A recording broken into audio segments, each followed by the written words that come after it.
Good evening, family, and may you have I welcome you again, and may you have a good time word, a goodly timed word with me in this time. Yeah, haven't been on here, but that's all. Our Father's doing. We has me in this time, and also what He's doing, and yeah. But I'm just resting at His feet, and also seeing what His work is for me. And just as normal, each and every word that I do get, I first look at where do I come in and playing my part in it, and therefore this is one way of playing my part within this word. And yes, it's been a while, but the Lord has been working. He always works, even though we think He's not working. And for, like, it's through a number right now, mostly through numbers. There's visions, but that's very partly, so I'm not going there yet, but I know the Lord is still busy and at work. Here I have a number, and this time a number is number 722, and it led me to concordance, and I was going through the Strong's concordance, and it meant to plow and to till the ground. And immediately I was thinking of agriculture, but as the Lord leads, it's all up to Him. So therefore, I'm just gonna say a prayer, because this word is gonna be quite a few minutes. But again, I pray for patience with everyone that is listening to the sound of the utterance of the Spirit in this time. And therefore, let's pray, family. Father God, Lord of the harvest, Lord of the Sabbath, we say thank you for an altar that could be raised, not by man, but by your Spirit, Father God. Thank you, God, that you move and live in this altar, and you have raised it, and you can knock it down anytime. So therefore, Lord, I just give you all glory and all the praise that what you are doing, Father God, glorify your name, just as you have glorified your Son. Therefore, Lord, I give myself over to you in this time, and may you do what only you can do. And where your words fall, let it fall, Father God, on the hearts and ears of your servants and people, in Jesus' mighty name. Amen. Without further ado, to plow to tell, immediately I was thinking about the scripture. He who puts his hand to the plow and looks back. And I was like, am I looking back somewhere? But again, the Lord is always other plans when you get into it, and you do some inspections. But as the word is saying right now, I'm just going to read something about the plowing. It refers to the act of plowing or tilling the soil. In the society of the ancient Near East, plowing was a fundamental activity for preparing the ground for sowing seeds. This term is used metaphorically in the New Testament to describe spiritual preparation and readiness for the kingdom of God. That is just a view of it, but okay, whichever view you get, it's all up to you about plowing. But just know, when it comes to scripture does not lie, for it says, God says it in His scripture just as it is. But again, it led me to Matthew 20 verse 1, and from there it was just opening up of His word, and really what the Father wants in this season of our lives, where we are, and who this word reaches. And Matthew chapter 20 verse 1 goes as follow. And I have a reading that says, the parable of the workers. So again, plowing, tilling the ground, and here's the heading is the parable of the workers. For the kingdom of heaven is like a landowner who went out early in the morning to hire workers for his vineyard.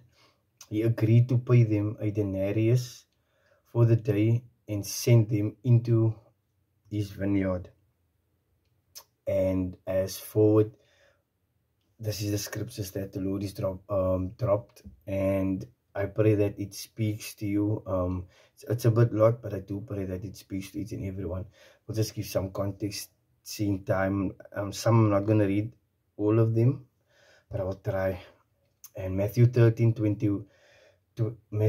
13 from 24 to 30. Jesus put before them another parable.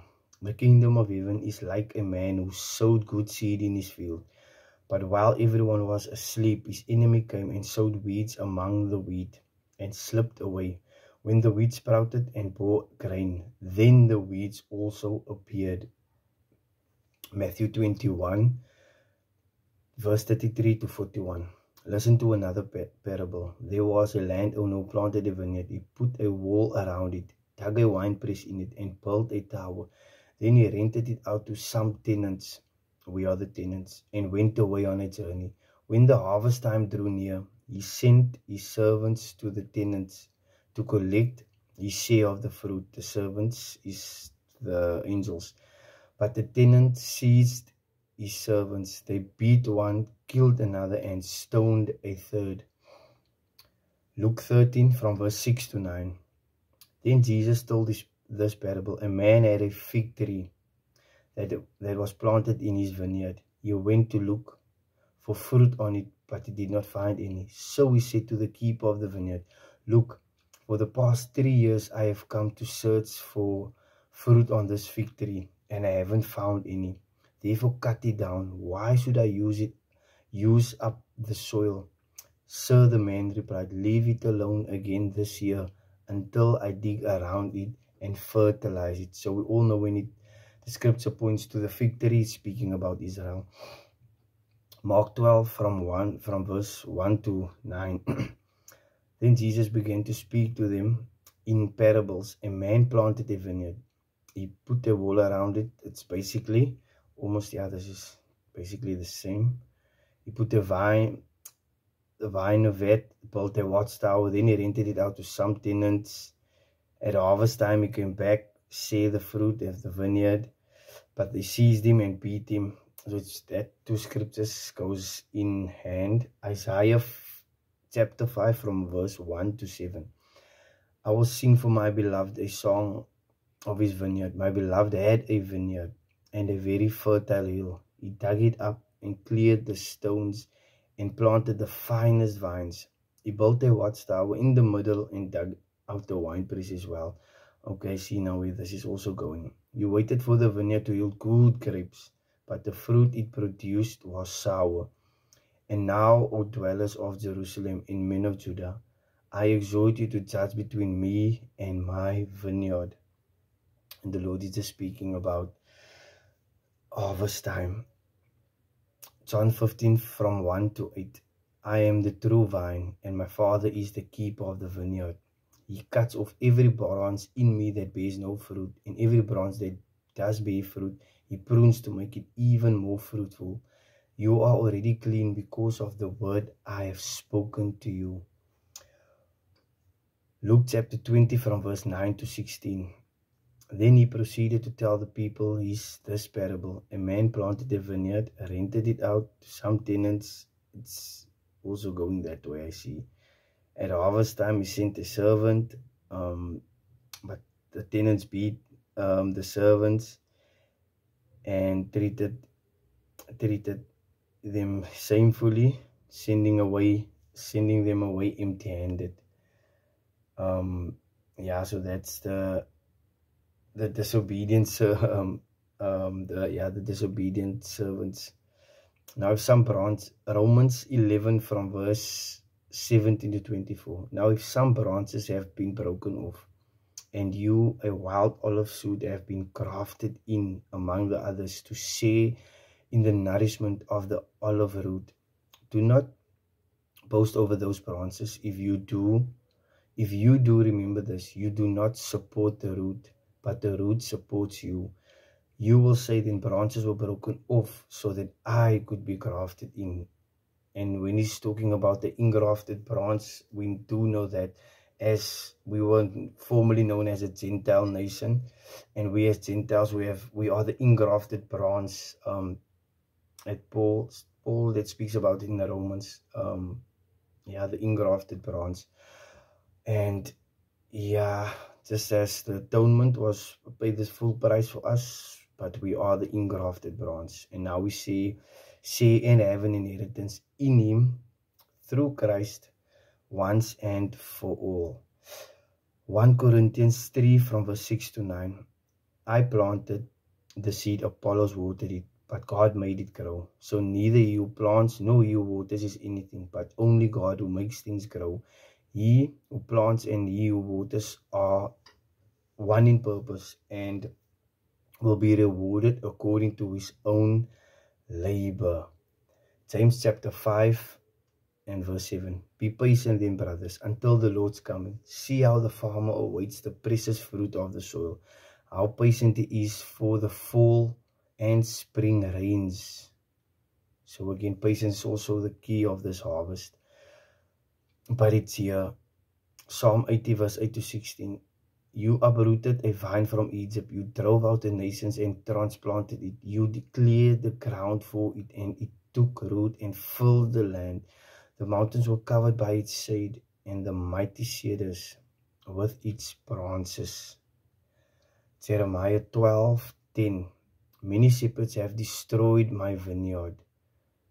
They have trampled my plot of ground. They have turned my pleasant field into a desolate wasteland. And that is that's the disobedient shepherds. And tell them, the disobedient, the greedy, those that are milking the sheep but not looking after the sheep again. He who keeps Israel does not slumber, nor does he sleep. In Jesus' mighty name. Ezekiel 17 from verse 3 to 10. And tell them that this is what the Lord God says.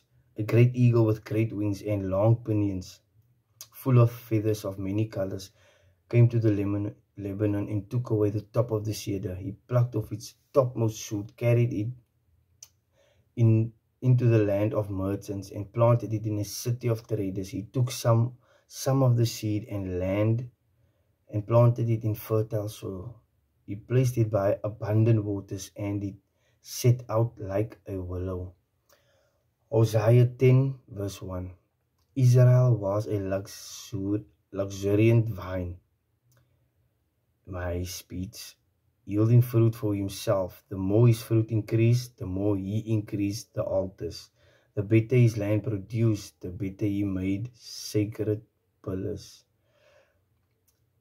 And last but not least, Isaiah 27:2. In that day, sing about a fruitful vineyard. I, the Lord, am its keeper. I water it continually. I guard it at night and day. I guard it at night and day, so no one can disturb it. I am not angry. If only thorns and briars confronted me, I would march and trample them. I would burn them to the ground. Oh, the scripture goes on, but I do believe that is where the Lord has me for tonight. Thank you for, if you made it this far into the video again. This is a word that I got with multiple confirmations that the Lord is saying that the ground need to be made ready. So we have to go in the field. He has also released me on this particular weekend to go into the land and see the work that needs to be done. And children of God, if you really who this is for, the time is now. It's not the time to step back and see, okay, no. But if there was ever time for you to go into the field, and this would be the time. As I also discovered this weekend, that there's so much work for us to be done as children of God, and especially men. This is a time that you should rise up, take your position as a priest, and the love of God. If you say you love him, if you say you love me, you will do as I have commanded. As other version says, as I have asked of you. Go into the field and you will see how much work there is. And by the work, the people that need your word, your voice, because again, there's a harvest connected to your name only, and that I can't gather your harvest, but we can prepare one another, just as the Lord is preparing me, is preparing you, and I can't do it alone. My other brothers and sisters can't do it alone. We can't reach all the world, but with you and with your obedience, God can do it. Because again, it just needs a vessel to work through, and from there, it's all up to Him. For He's Lord of the Sabbath and Lord of the harvest, and therefore I give this word because He has been prompting me, and I'm releasing. I'm a bit late, but with God, it's never too late. And also obedience, but most of all because of the fear of the Lord, which is the beginning of wisdom. And therefore, guys, I'm going to let the word speak to you. I'm going to leave all scriptures in the comments section. Feel free whenever you have or want to ask a question. But the time is now for us to go out into the field. The ground is ready, but to work the ground right now. Therefore, I thank you for this, for your time. I thank you that the Lord, for what the Lord is doing in your life. And yes, we love Him, but none of us have suffered yet to the point of the cross. And therefore, I just say thank you for listening. Thank you for the Lord for this time, and thank you that I'm back, because I thought maybe I'm off, but yeah, the Lord has other plans.